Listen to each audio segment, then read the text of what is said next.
Olá, a graça e a paz de Cristo, eu sou o pastor Jacques Amaral e essa é a nossa Escola Bíblica Dominical. Hoje, dia 18 de outubro de 2020, nós vamos continuar desenvolvendo o nosso estudo a respeito do livro do profeta Jeremias. Mas antes da gente começar, eu queria conduzir uma oração. Em nome de Jesus, Pai, nós oramos te dando graça por todas as coisas, pedindo ao Senhor que abra o nosso entendimento. Que através do Teu Espírito Santo, ó Pai, a nossa mente, os nossos pensamentos sejam conduzidos a um lugar onde o Senhor possa nos ensinar e aprender a Tua palavra, de maneira que possamos, ó Deus, achar graça diante dos Teus olhos, sendo, ó Deus, as testemunhas que o Senhor espera e executando a Tua obra aqui nessa terra, em nome de Jesus de Nazaré. Amém. Como dito, nós vamos desenvolver o nosso estudo a partir da leitura do capítulo 19, e eu queria te convidar para abrir a sua Bíblia no livro do profeta Jeremias, no capítulo 19. Hoje nós vamos ler a partir, eu vou destacar aqui para que fique mais fácil para você, do capítulo 19, verso 1, que diz assim na minha tradução, que é a Nova Versão Transformadora. Assim disse o Senhor: vá e compre um vaso de barro. Depois, peça a alguns líderes do povo e dos sacerdotes que o acompanhem. Verso de número 2. Vá ao depósito de lixo no vale de Ben-Inom, que fica junto ao portão dos cacos, e proclame essa mensagem. Verso 3. Ouça esta mensagem do Senhor, reis de Judá e habitantes de Jerusalém. Assim diz o Senhor dos Exércitos, o Deus de Israel: eu trarei calamidade sobre esse lugar, calamidade tão terrível que fará tinir os ouvidos de quem ouvir a respeito. Tá aí o profeta Jeremias, ele convoca os reis e os habitantes de Judá como reino e Jerusalém como a capital, né, desse reino, e começa a proclamar justamente as acusações que ele tinha contra aquele povo. Quais acusações?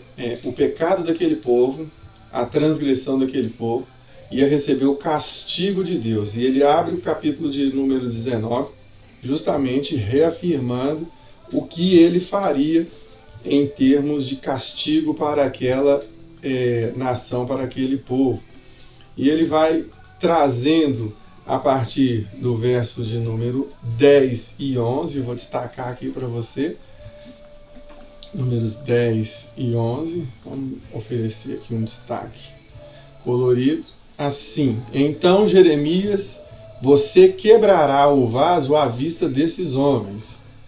Verso de número 11. E lhes dirás: assim diz o Senhor dos Exércitos, como esse vaso está quebrado, assim despedaçarei o povo de Judá e o povo de Jerusalém, e não haverá quem possa restaurá-los. Enterrarão os corpos aqui em Tofete, até que não haja mais espaço. Como você bem sabe, nós estamos apresentando o livro do profeta Jeremias, e ele é um livro recheado de iras e de indignações da parte de Deus contra todas as condutas do povo de Israel, do povo de Judá, em Jerusalém e também em Samaria.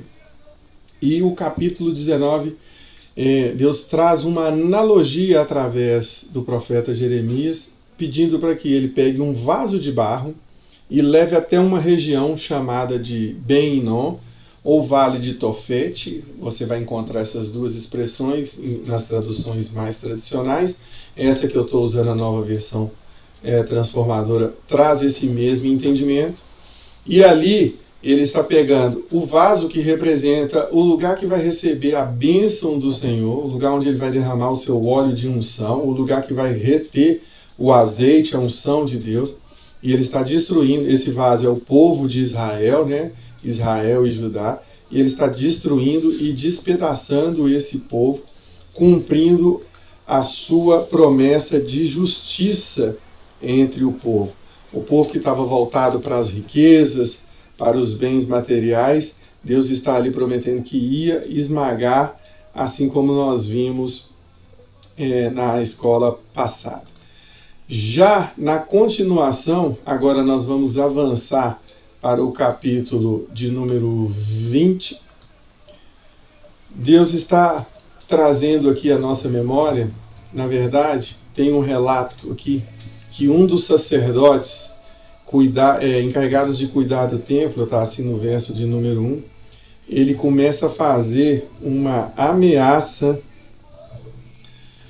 Na verdade, ele não faz uma ameaça, ele diante daquilo que Jeremias profetizou perto da porta, ele decide prender o profeta Jeremias e açoitar, está aí no verso de número 2, ele mandou prender e açoitar o profeta Jeremias em razão das profecias ou da profecia que ele havia trazido.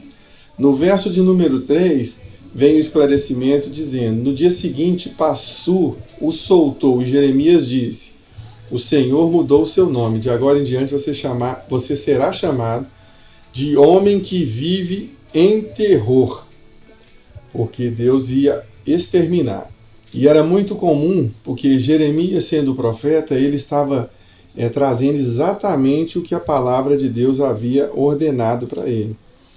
E as profecias que estava trazendo naquele tempo eram todas abrindo e rasgando o coração do próprio Deus.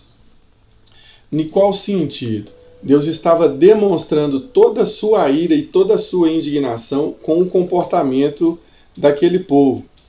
E os sacerdotes tinham uma convicção de que eles estavam tendo um bom comportamento que não era verdade. Mas Deus ele começa a mudar determinadas situações a partir do momento em que ele traz para Passur, que era sacerdote que servia no templo, ou seja, tinha uma visão de que aquilo não aconteceria. Deus traz uma palavra específica para eles. E os versos, principalmente a partir dos versos dos 7 até o 12, eu te convido a fazer essa leitura com a gente. Vamos ler. 7 até o 12. Ó Senhor, tu me constrangeste e me deixaste, e eu me deixei constranger. A reclamação de Jeremias. És mais forte que eu e prevaleceste. Agora sou o motivo de zombaria todos os dias. Todos riem de mim. Pois sempre que abro a boca é para gritar violência e destruição.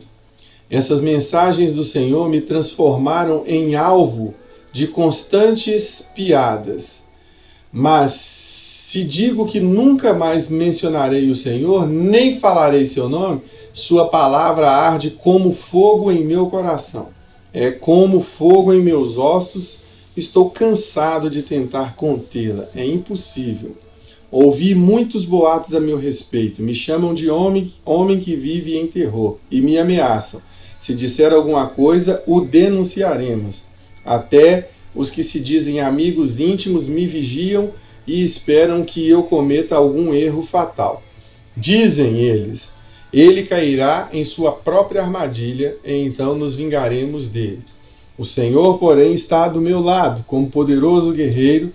Diante dele, meus perseguidores tropeçarão e não conseguirão me derrotar.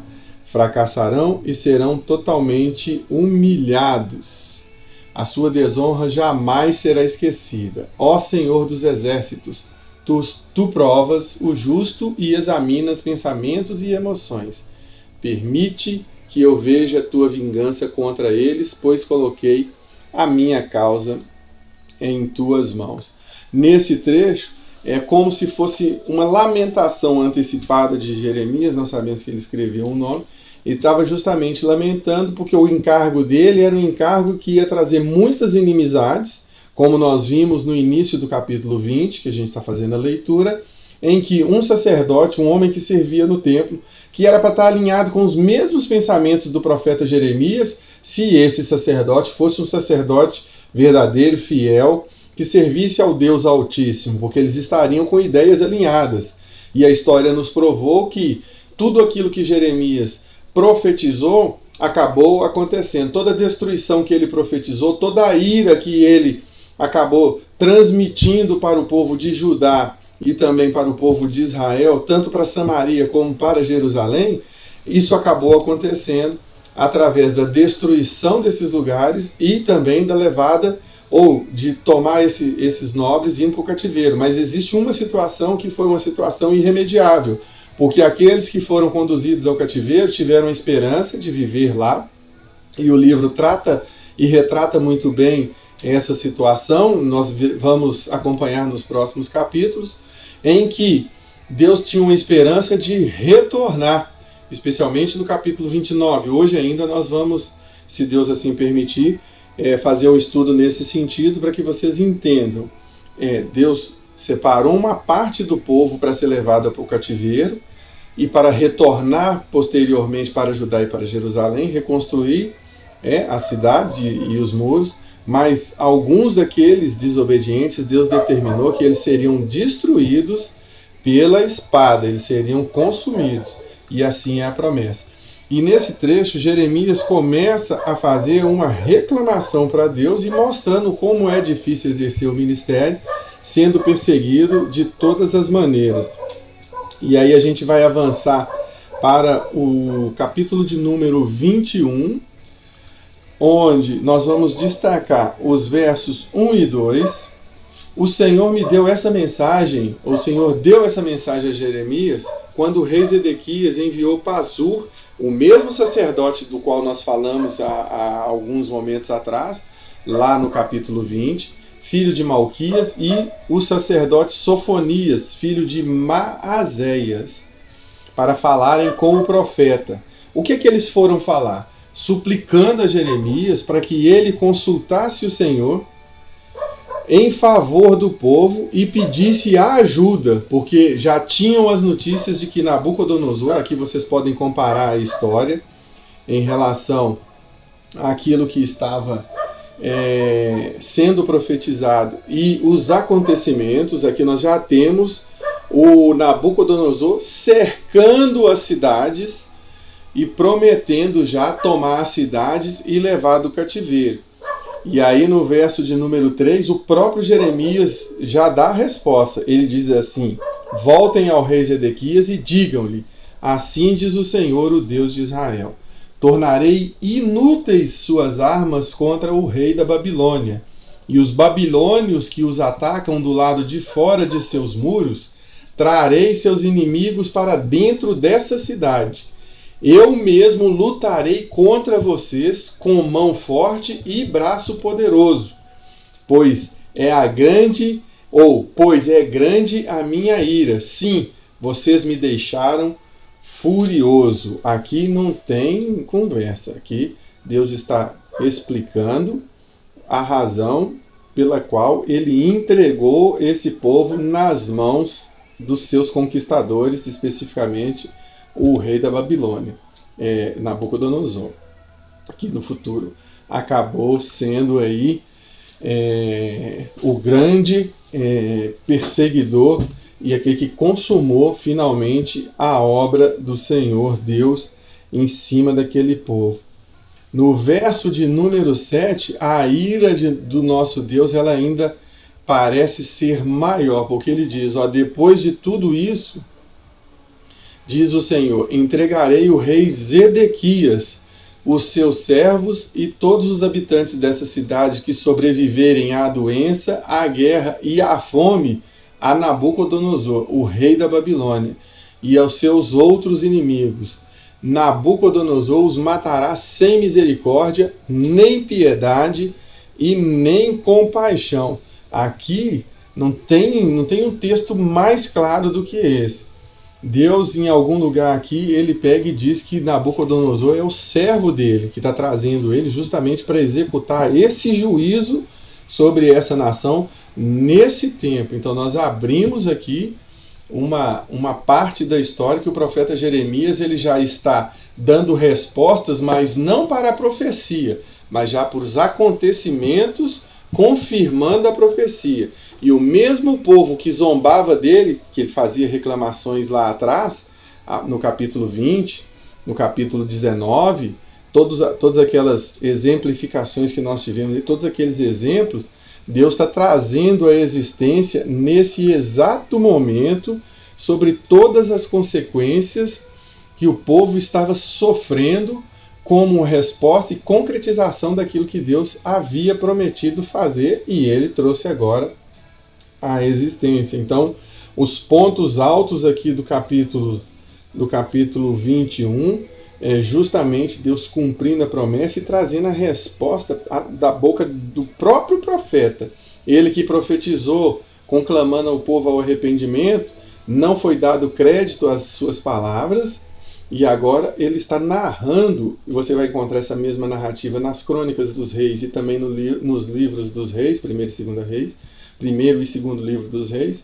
Você vai encontrar justamente essas narrativas e você vai ver e contemplar quais foram as obras de Zedequias, não apenas de Zedequias, mas todos aqueles que eram contemporâneos do profeta Jeremias, assim como do profeta Isaías. E a esse tempo nós percebemos que o profeta ele teve o privilégio de ter profetizado e ter visto com seus próprios olhos o cumprimento daquela profecia que ele recebeu do próprio Deus.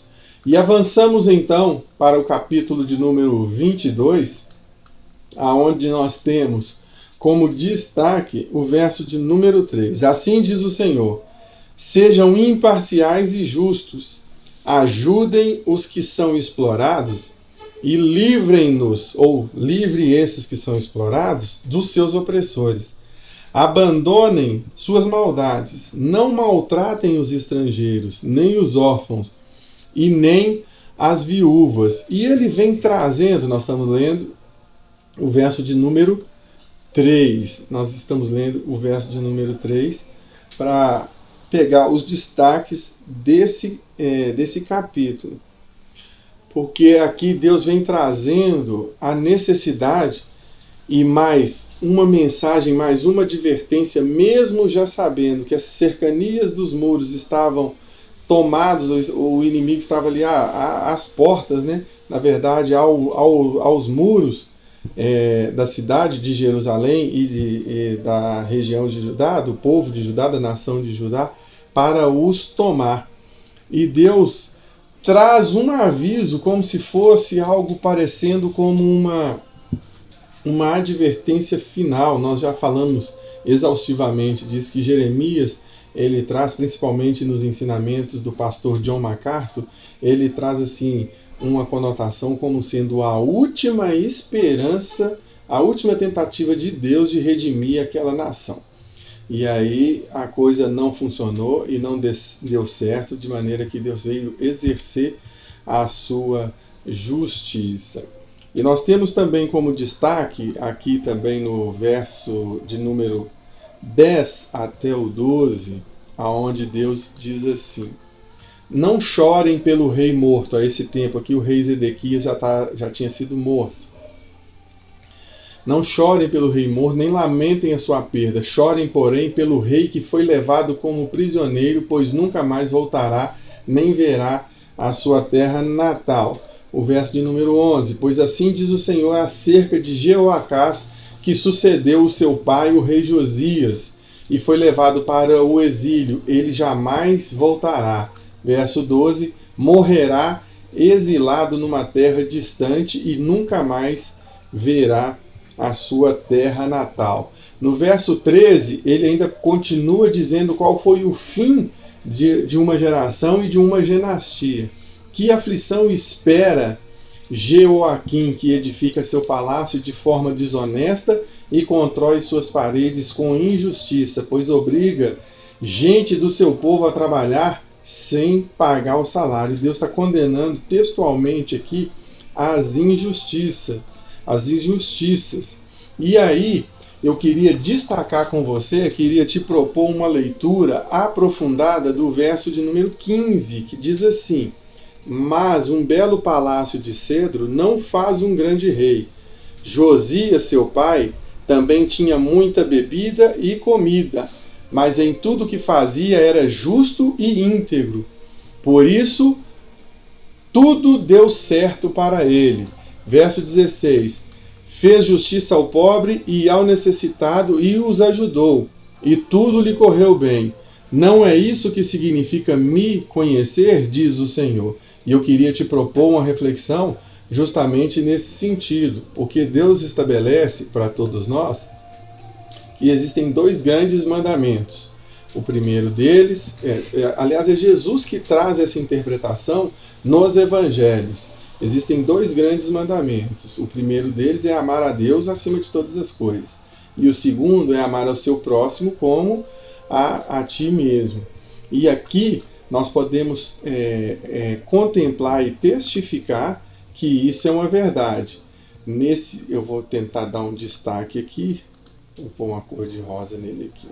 Verso 16, aonde está você? Está aqui. Você pode acompanhar aí.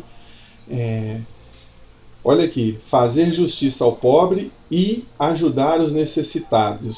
Isso é o que significa me conhecer, diz o Senhor dos Exércitos. Por que ele está dizendo isso? Porque justamente essa é uma faceta do que justamente significa cumprir os mandamentos de Deus. Então ele está trazendo aqui textualmente, elencando o nome de cada rei e comparando a postura, a conduta de Joaquim, Jeoacás, todos esses reis, com o rei Josias, que foi o último rei justo aí antes da tomada do reino de Israel. Então, ou seja, ele cumpriu a vontade de Deus e teve em seu favor, em seu benefício, o título de ser chamado de um rei justo. Então são esses os destaques aqui. E para finalizar, eu queria ainda fazer uma leitura nesse capítulo, no capítulo 22, lendo com vocês a partir do verso 22, nós vamos ler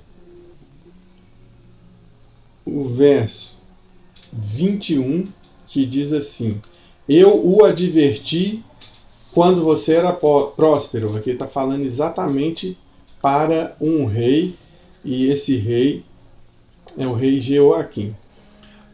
E aí ele disse: recusou-me a ouvir. Ele diz para Deus que sempre recusou a ouvir a voz de Deus, sempre foi assim desde a juventude, e nunca obedeceu a Deus, nunca seguiu os mandamentos de Deus. Vamos avançar para o verso de número 25. Aí vem: expulsarei você e sua mãe dessa terra, e vocês morrerão em nação estrangeira e não em sua terra natal. Me parece que Deus está muito zangado aqui. Por fim, verso de número 30. Assim diz o Senhor: registrem Joaquim como homem sem filhos. Ele não terá êxito, pois não terá filhos que o sucedam no trono de Davi para reinar em Judá. Aí a descrição do verso de número 30. E eu queria agora avançar para o capítulo de número 23, também fazendo essa meditação. Mas antes eu queria te passar aqui, as maldades que são cometidas nessa terra, elas não passam desapercebidas por Deus. Especialmente quando a pessoa tem contato com o Evangelho, sabe da verdade, sabe que deve fazer o bem, sabe que deve fazer o certo e não faz. Principalmente nessas condições, Deus faz cumprir verdadeiramente a sua promessa. E Jeremias volta a frisar: ele é um profeta que teve o privilégio de profetizar, teve o privilégio de ser perseguido por conta das suas profecias, mas também teve o privilégio de vivenciar as profecias sendo cumpridas textualmente. Isso é de uma grande honra. Apesar de ter o título de profeta chorão, para mim ele foi muito, muito, muito honrado pelo Senhor Deus. Aí nós vamos continuar trazendo aqui também a abertura do capítulo 23. Nós vamos tá um pouco rápido hoje, que é o nosso trabalho avançar aqui ao máximo de capítulos possíveis. ou ao máximo possível. Vamos lá então, 23, o 3 e o 4. Versos 3 e 4, contudo reunirei o remanescente do meu rebanho das terras para onde eu expulsei, diz o Senhor. Eu os trarei de volta para seu curral, e eles serão férteis e se multiplicarão. Em seguida nomearei bons pastores que cuidarão dessas ovelhas. Elas nunca mais terão medo e nenhuma delas se perderá. Eu, o Senhor, falei. Em algum lugar aqui do livro, provavelmente nós vamos estudar isso hoje ainda, Deus vem prometendo que esse povo vai ser levado em cativeiro, mas ele também está trazendo uma promessa de seu cuidado e da sua justiça que vai trazer de volta. E nós sabemos que isso faz parte de um contexto histórico. Através de Esdras e através de Neemias, o templo foi reconstruído, as cidades foram restauradas. E o pastor da qual ele se refere é justamente o pastor que está fazendo já uma alusão à pessoa do Senhor Jesus. Que ele é o bom pastor, assim apresentado pelo apóstolo João no seu evangelho e também em Apocalipse e nas cartas joaninas, ele vem trazendo isso, que Jesus Cristo é o bom pastor, e aí ele vem complementando o cumprimento da profecia. Então nós temos aqui, em especial, eu vou acompanhar a leitura aqui com você, em especial, no capítulo de número 25, nos versos 23, 5 e 6, você vai acompanhar, versos 5 e 6, você que está anotando, ele faz essa alusão à figura da pessoa do Senhor Jesus. Vamos ler? Pois está chegado o dia, diz o Senhor, em que levantarei um renovo, um descendente justo da linhagem do rei Davi. Ele reinará com sabedoria e fará o que é justo e certo em toda a terra. E este será o seu nome. O Senhor é nossa justiça. Nesse dia, Judá será salvo e Jerusalém viverá em segurança. Aqui então nós vemos claramente que o profeta Jeremias faz uma alusão à figura do Senhor Jesus, como Deus ia cuidar e ia trazer um pastor que fosse o consolador, e que fosse aquele que ia direcionar as ovelhas e que ia reconciliar, redimindo tanto Judá como Israel. E isso é maravilhoso. Mas como nós bem sabemos e entendemos, nós compreendemos que o livro do profeta Jeremias é recheado de acusações, melhor dizendo, de cumprimento de promessas de Deus, de trazer castigo e juízo sobre o povo. Muitos desses negócios foram presenciados por Jeremias, outros aconteceram depois de sua morte e tudo. E esse livro também, ele é cheio de promessas de redenção, mas ele é cheio de acusações. Então, no próprio capítulo 22, versos 5 e 6 especificamente, que traz a promessa ou faz a alusão à figura de Cristo como redentor do povo, ele continua com as acusações, e você vai ver isso muito bem elencado nos versos 13 e 14, aonde Deus denuncia mais uma vez. Vamos verificar todos juntos. Vamos lá, nós estamos estudando o capítulo 23 e vamos para os versos 13, 14 e em diante. Verso 13: vi que os profetas de Samaria eram terríveis, pois profetizavam em nome de Baal. Samaria, nós estamos falando da região de Israel, do reino de Israel, como a capital do reino de Israel, o reino dividido. Israel de um lado, com a sua capital Samaria, e Judá de um lado, com a sua capital Jerusalém do outro. Então, os profetas em Samaria eram terríveis, pois profetizavam em nome de Baal. Verso 13. Mas o que ele diz a respeito de Judá é ainda pior. Nós já estudamos, já sabemos que Deus ele tinha em Judá uma esperança de redenção. Foi por isso que Em primeiro lugar, nós tivemos o reino de Jerusalém sendo assimilado, ou sendo tomado pela Assíria, sendo dominado pela Assíria, e existia um resquício de esperança em Judá, que foi de quase 200 anos, uma distância de uma dominação para o outro, em razão da misericórdia de Deus que estava presente lá. Mas o que Deus diz a respeito de Judá é muito pior, lá em Jerusalém. Escuta aí, verso 14. Agora, porém, vejo que os profetas de Jerusalém são ainda piores. Eles cometem adultério, gostam da desonestidade e incentivam quem pratica o mal, para que ninguém se arrependa de sua maldade. Esses profetas são tão perversos quanto os habitantes de Sodoma e Gomorra. Presta atenção. Aqui ele não está falando de pessoas comuns e de pessoas simples no meio da congregação. Ele está falando de profetas, sacerdotes, gente que dirigia o povo. Ele está atribuindo essa peste aqui que eu vejo que é terrível. E vocês são testemunhas aí que nos dias de hoje acontecem coisas semelhantes. Mas veja a comparação que Deus está fazendo. Que esses profetas, esses sacerdotes, além de cometerem todas essas atrocidades, todas essas desonestidades, todas essas malignidades, eles não se arrependem e são comparados em termos de perversidade aos habitantes de Sodoma e Gomorra. E você se lembra bem da história lá de Ló, que estava lá, e Sodoma e Gomorra foi destruída pela saraiva de fogo e pedra que Deus mandou. Você veja a comparação que Deus estava fazendo. Para mim está muito claro aqui que Deus estava revoltado e irado com aquele povo. Mas ele intercalava entre momentos de apresentar a sua misericórdia e de anunciar o seu juízo.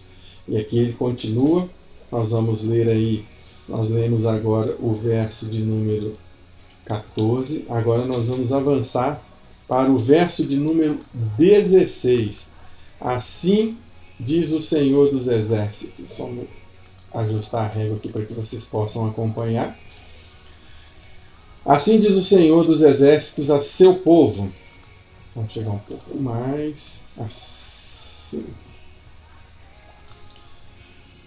Não deem ouvidos a esses profetas quando profetizam para vocês e os enchem de falsas esperanças. Eles inventam tudo o que dizem, não falam da parte do Senhor. Versos 23 e 24. Deus está olhando tudo isso. Acaso sou Deus apenas de perto, diz o Senhor? Não. Sou Deus também de longe. Aí é uma pergunta. Diz o Senhor, não sou Deus também de longe? Verso 24. Pode alguém se esconder de mim onde eu não veja? Eu não estou em toda parte, nos céus e na terra? Diz o Senhor. Vamos lá para o verso 29. Acaso, estou trazendo aqui para você, vou mudar um pouquinho essa cor aqui, que ela está muito chamativa. Assim acho que ficou melhor. Acaso minha palavra não arde como fogo, diz o Senhor? Não é como martelo que despedaça a rocha? E finalmente, verso 33. Se alguém do povo, verso 33, ou algum dos profetas ou dos sacerdotes lhe perguntar que palavras pesadas o Senhor lhe deu para anunciar, responda: vocês são o peso. O Senhor diz que os abandonará. Então Deus está devolvendo as consequências de todos os acontecimentos e de todos os eventos com o povo que foi levado ao cativeiro, um povo que foi cercado, um povo que foi destruído. Em alguns instantes vocês vão ver, além da promessa para os reis e para os sacerdotes, nós vamos desenvolver essa ideia aqui. Deus está cumprindo aquilo que ele prometeu. Não havendo arrependimento entre o povo, ele vai cumprir o seu juízo de justiça e de retidão sobre todas essas vidas. Amém? Então, encerramos aí o capítulo de número 23 e vamos abrir o capítulo de número 24, destacando os seguintes versículos. Vamos lá, só um minutinho que é tudo ao vivo. o capítulo de número 24, nós vamos ler os versos 3, que é uma visão que Deus entrega para Jeremias a respeito dos figos. Então o Senhor me disse: o que você vê, Jeremias? Figos, respondi. Alguns muito bons e outros muito ruins, tão estragados que não servem para comer. E depois vem a revelação da visão. Verso 5, assim diz o Senhor, o Deus de Israel. Os figos bons representam os exilados que eu enviei de Judá para a terra dos babilônios. Presta atenção que a escolha não foi de Nabucodonosor, nem dos líderes da Babilônia, mas foi o cuidado de Deus separando aquelas pessoas que ele entendia que poderiam ainda ser salvas, dando para elas um alento, uma esperança. Verso de número 6. Eu os guardarei e cuidarei deles e os trarei de volta para cá. Nós sabemos que o exílio durou 70 anos. Eu os edificarei e não os derrubarei. Eu os plantarei e não os arrancarei. Vamos ler o 7. Darei a eles um coração capaz de reconhecer que eu sou o Senhor. Eles serão o meu povo e eu serei o seu Deus, pois eles se voltarão para mim de todo o coração. Nós aprendemos aqui que mesmo durante o anúncio de castigo e mesmo durante a execução do juízo de Deus, ele ainda se apresenta como um Deus de misericórdia, um Deus de favor. É bem verdade, ele cumpre a promessa dele, mas ele está sempre preocupado que se existir aqueles que são possíveis de serem salvos, ele vai trazer esperança. E é assim nos dias de hoje. Nós como pastores, como ministros, como evangélicos, nós precisamos anunciar para as pessoas que existe uma esperança, que existe uma salvação. E assim nos dias de hoje, Deus age da mesma forma, e ele nos diz, ele é um Deus que ele não muda. Ele vai cumprir aquilo que prometeu, mas existindo arrependimento, certamente que ele vai mudar o seu coração, vai mudar o possível juízo e vai trazer para nós uma restauração, uma aproximação com ele, para ele cumprir o seu plano. Nós vamos continuar lendo os versos 8 e 9 desse mesmo capítulo. Diz assim: os figos ruins, ele já trouxe aqui as consequências para aquela figura de linguagem. Os figos bons são os homens que podem ser recuperados, as pessoas que podem ser recuperadas. E aí ele vem falando a respeito dos figos ruins. Diz o Senhor: representam Zedequias, rei de Judá, seus oficiais, o povo que restou em Jerusalém e aqueles que moram no Egito. Eu os trarei como figos ruins, tão estragados que não servem para comer. Farei deles objeto de horror e símbolo de calamidade para todas as nações da terra. Em todos os lugares por onde eu os espalhar, serão alvo de vergonha e de zombaria, de insulto e maldição. E eu enviarei guerra, fome e doença, até que tenham desaparecido da terra de Israel, que dei a eles, né, e a seus antepassados. Rapaz, parece que Deus aqui está muito revoltado. Está muito zangado com esse povo mesmo. E ele cumpriu essa promessa. Ele levou o povo ao cativeiro, e esse povo que foi ao cativeiro, muitos foram liderados para voltar para a sua terra natal, mas muitos pereceram lá no cativeiro e outros nem tiveram a oportunidade de ir para o cativeiro. Foram destruídos através da guerra e através da dominação. Dessa forma, nós vamos avançar para o capítulo de número 25, e eu destaquei aqui no capítulo 25 apenas 3 versículos. Nós vamos ler o versículo de número 4, vamos ler o versículo de número 12 e também o 9. Então é o 4, 9 e o 12. Deixa eu colocar aqui para você também acompanhar. 4. Repetidamente o Senhor tem enviado seus servos, os profetas, mas vocês não ouviram e nem prestaram atenção. Eu vou destacar aqui, vou colocar uma cor azul, vou tirar aqui, não, vou tirar os destaques. o verso de número 9 diz: reunirei todos os exércitos do norte sob o comando do meu servo. Presta atenção nessa qualidade que Deus atribui a Nabucodonosor. Ele chama Nabucodonosor de seu servo, de maneira que Deus parece que estava guardando esses exércitos, guardando esse líder para executar esse juízo em determinado tempo da história. Prossegue a leitura. O meu servo Nabucodonosor, rei da Babilônia, eu os trarei contra essa terra e os seus habitantes e contra as nações vizinhas. Destruirei vocês completamente e os transformarei para sempre em ruínas e em objeto de horror e de desprezo. É assim que ele vem trazendo. Vamos lá para o verso de número 12. Sim, o número 12 diz: então, quando terminarem os 70 anos, eu falei para você que ia trazer informação, o profeta Jeremias teve o privilégio de presenciar o seu chamado, né? Vivenciou as profecias, anunciou aquilo que Deus trazia e também presenciou o Deus executando o juízo e também profetizou da promessa de Deus de que quando ele terminasse o período de 70 anos de exílio, está aí a leitura, versículo de número 12, capítulo 25, eu castigarei o rei e o povo da Babilônia por seus pecados, diz o Senhor. A melhor leitura que a gente vai fazer desse castigo está lá no profeta Daniel, que vem trazendo em detalhes tudo o que ia acontecer com Nabucodonosor e com aquele povo, que ao final acabou sendo tomado por um outro reino, o reino assírio, e depois veio até chegar no Império Romano, passando aí por 2 ou 3 outros reinos. Tá? E aí continua, diz o Senhor, transformarei a terra dos babilônios em ruínas para sempre. E Deus acaba cumprindo também essa sua promessa, apesar de usar do reino e do poderio bélico do reino da Babilônia, através de Nabucodonosor, para dominar Israel, para dominar Judá, dominar as nações vizinhas.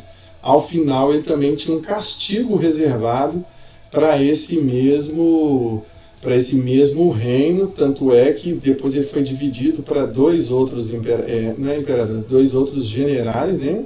Ptolomeu e mais um outro que eu me esqueci o nome aqui, e ao cabo de tudo, tiveram aí o domínio dos gregos e por fim o do Império Romano, que foi o que prevaleceu até os dias de Jesus, também em cumprimento à palavra de Deus. Então são esses os destaques do capítulo 25. No capítulo 26 nós vamos nos deter um pouco mais. Vamos ler a partir do verso 3. Só um instante, por gentileza. Capítulo 26, nós vamos ler o verso de número 3, 7 e 8. Então vamos lá. Vamos lá. 3.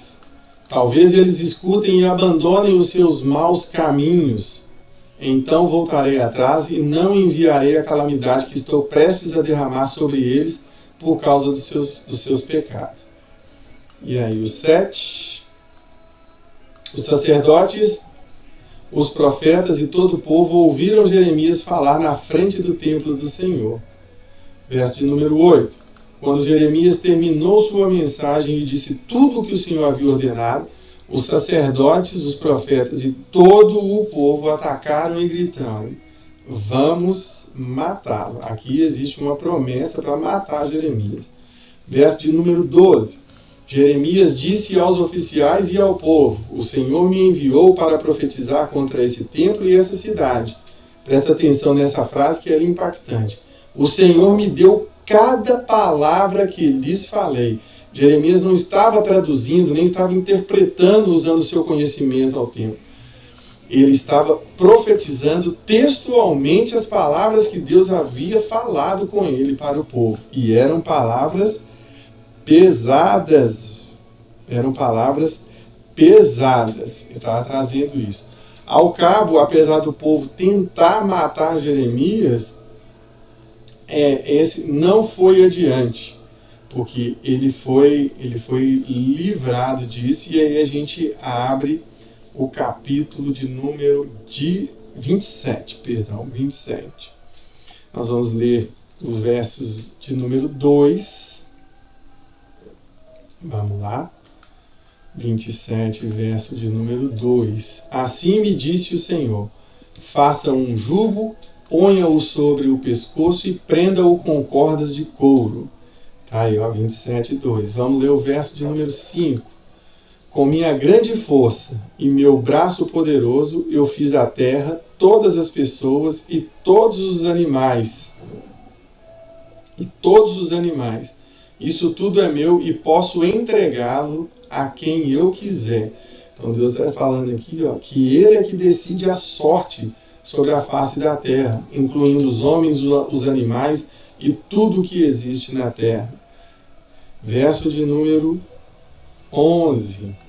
A nação que se sujeitar ao rei da Babilônia poderá continuar em sua terra e cultivá-la. Eu, o Senhor, o falei. Parece que aqui tem uma sintonia entre Deus e o rei Nabucodonosor e o exército babilônico. Nós avançamos para o capítulo 28, que é uma sequência do 26 e do 27. Está destacado aí para você em cores, o verso 2, o verso 9, me chamou também a atenção, que aqui o verso 2 é muito interessante, é uma condenação para um outro sacerdote, não é isso mesmo?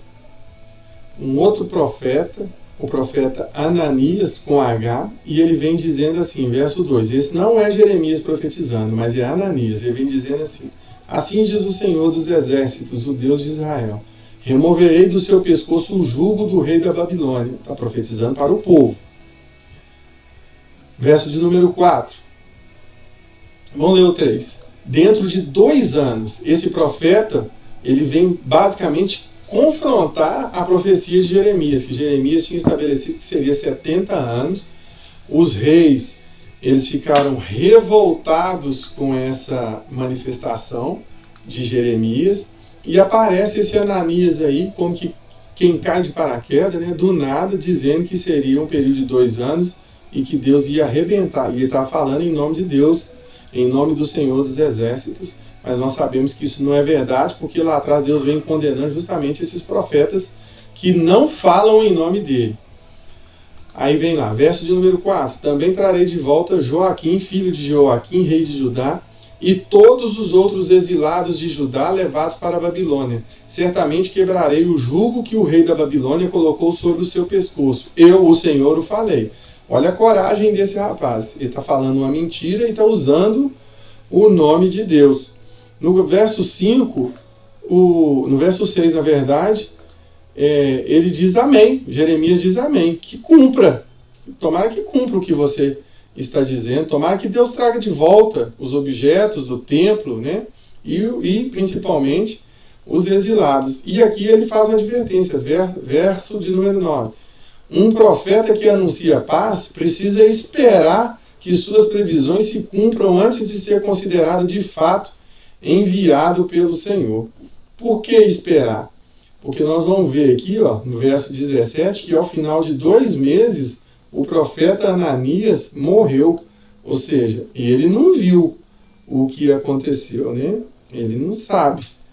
Ele foi consumido. Deus deu fim para ele. E aí vem a condenação. Antes da morte dele, vem a condenação de Jeremias, versos 16 e 17. Vamos ler a partir do 15. Então Jeremias disse a Ananias: olha, Ananias, o Senhor não enviou você, mas o povo acredita em suas mentiras. Até o dia de hoje, né? Nós temos aí a Bíblia, temos a Escritura, temos as palavras, temos os pastores, temos os ministros sérios que defendem realmente o Evangelho, que pregam com seriedade, falando. Mas o povo continua acreditando em mentira, em facilidade, em vida fácil e tudo. Naquele tempo era a mesma coisa. Verso 16. Por isso, assim diz o Senhor, você morrerá, sua vida chegará ao fim ainda esse ano. Rapaz, o que Deus está dizendo aqui?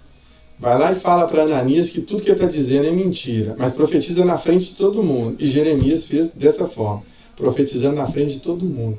Não demorou 2 meses. o camarada morreu. Porque Deus é um Deus que zela pela tua palavra. Nós estamos avançando para o capítulo 29. O capítulo 29, ele já vem trazendo uma manifestação de Deus já no tempo do exílio, a respeito do exílio lá na Babilônia, lá na região aonde o povo foi levado para o exílio. E esse é um capítulo muito interessante, que tem aqui alguns versículos que são muito utilizados em pregação, mas que seriam importantes que você conhecesse o contexto de cada um deles. Vamos lá? A partir do verso 1, então, vamos ler. Verso 1. O profeta Jeremias escreveu uma carta e enviou de Jerusalém aos líderes, sacerdotes, profetas e a todo o povo que o rei Nabucodonosor havia levado para a Babilônia. Prestem atenção que essa aqui é uma situação já consolidada. Já estão trazendo aqui um entendimento de que Jeremias já está profetizando, já está falando, não é mais profecia, mas são fatos, são narrativas de acontecimentos já à beira dos seus acontecimentos, ou seja, à beira da sua concretização. Então ele escreveu a carta dizendo aqui, isso aconteceu, diz aqui no verso 2, isso aconteceu depois que o rei Joaquim, a rainha, a mãe, os oficiais do palácio e os outros reis de Judá, bem como foram deportados de Jerusalém. Ou seja, ele escreveu essa carta depois. Vamos avançar lá para o verso 8 e 9. Assim diz o Senhor dos Exércitos, o Deus de Israel: não se deixem enganar pelos profetas e adivinhos que há no meio de vós. Nós acabamos de entregar aqui um exemplo de um Ananias que não era profeta de Deus de jeito nenhum. Não é isso mesmo? Que há no meio de vós na terra da Babilônia. Nem deem ouvidos aos sonhos deles, porque sonham o que vocês querem ouvir. A advertência que Deus está fazendo. Instruções já para o povo dentro da terra, dentro da região da Babilônia. Eles contam mentiras em meu nome. Eu não os enviei, diz o Senhor. Aí Deus reafirma no verso de número 10, vocês ficarão lá por 70 anos. Depois disso eu virei e cumprirei todas as boas promessas que lhes fiz e os trarei de volta para a sua casa. E aí a parte famosa da pregação de muitos pastores, porque eu sei os planos que tenho para vocês, diz o Senhor, são planos de bem e não de mal. Em algumas traduções, eu é que sei que pensamentos que tenho a vosso respeito, pensamentos de paz e não de mal, para lhe dar o fim, ou seja, o futuro que vocês anseiam. Naqueles dias, quando vocês clamarem ou chamarem em oração, eu os ouvirei. Verso 13. Se me buscarem de todo o coração, me encontrarão. E aqui o verso 14. Serei encontrado de vocês, diz o Senhor, acabarei com seu exílio e os restaurarei. E eu reunirei todas as nações para as quais os enviei e trarei de volta para casa e para a tua terra. Aqui Deus está prometendo. O período aí vai ser de 70 anos. Não deem ouvidos a esses falsos mestres, a esses falsos sacerdotes. Muito pelo contrário. Fiquem atentos. Não ouçam as palavras de engano. Ao contrário. Fiquem firmes, se assegurem aí nas promessas que o Deus de Israel está fazendo. Ele vai passar, muitos vão morrer, mas aqueles que permanecerem fiéis, esses vão retornar, como de fato retornarem, sendo capitaneados por Esdras, Neemias e outros líderes que se levantaram em favor do povo. Para encerrar hoje, para não ficar um vídeo muito longo, uma escola muito longa, já temos aí mais de 50 minutos de aula. Vamos dar uma passada no capítulo 30. Eu selecionei aqui como destaque apenas 4 versículos, são 5 versículos, né? 9, 10, 11, 5 versículos. Nós vamos ler o capítulo 30, o verso 7 em primeiro lugar. Em toda a sua história nunca houve uma ocasião de tanto terror. Será um tempo de angústia para Israel. No final, porém, será resgatado. Aqui Deus está fazendo a promessa de livramento. Você vai ver aqui, ó. O tempo lá na Babilônia, o tempo no cativeiro, vai ser um tempo ruim, de terror, de angústia, mas era para aguardar, porque no final haveria um resgate. Verso 8. Naquele dia, diz o Senhor dos Exércitos, quebrarei o jugo que está no seu pescoço e arrebentarei as suas correntes. Não serão mais escravizados por estrangeiros.